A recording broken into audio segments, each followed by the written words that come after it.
முன்னாள் முதலமைச்சர் ஓ பன்னீர்செல்வம் அவர்கள் தரேன். பேரவைத் தலைவர் அவர்களே, கண்டிப்பா தரேன்.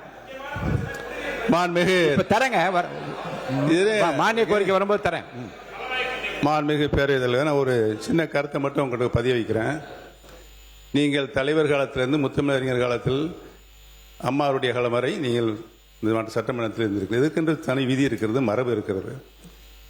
எல்ஓபி அவர்களுக்குரிய மரியாதையை இந்த அவை கண்டிப்பாக நீங்கள் தர வேண்டும்.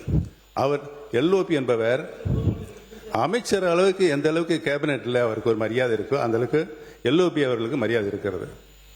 எல்ஓபி நீங்கள் அழைக்கிறீர்கள், அவர் பேசிக்கொண்டு இருக்கிறார். சடார்னு பொதுப்பணித்துறை அமைச்சர் எதிர்த்து உள்ள கூறுறார், உங்கள்கிட்ட அனுமதி கேட்கல. இதெல்லாம் எந்த விதத்தில் நியாயம் சொல்லுங்க.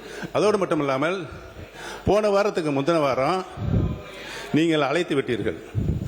எந்திரிக்கிறார், பேச ஆரம்பிக்கிறதுக்கு முன்னால் இன்னொருத்தர் அழைக்கிறீர்கள். இது மாதிரி 4 முறை அவர் எந்திரிச்சு உட்கார்றார். இது எந்த விதத்தில் நியாயம் என்று நான் கேட்கிறேன். மாண்புமிகு உறுப்பினர் வந்து சொன்னதுக்கு ஒரு கருத்து நான் சொல்லுகிறேன்.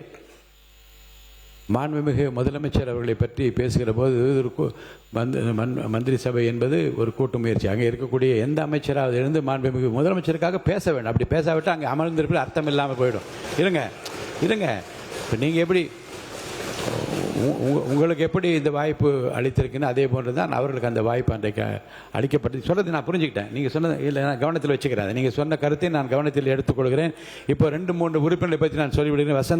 மாண்பு உறுப்பினர் வசந்தம் கார்த்திகேயன், மாண்பு உறுப்பினர் மதார் பத்ருதீன் மதுரை, அதே போன்று மாண்பு உறுப்பினர் டாக்டர் முத்துராஜா, தயவு செய்து வெளி மேடையில் இருப்பது போல் உங்கள் இருக்கை விட்டுக்கொண்டு கையை உயர்த்தி கொண்டு இங்கே ஓடி வருவதை நான் அனுமதிக்க முடியாது.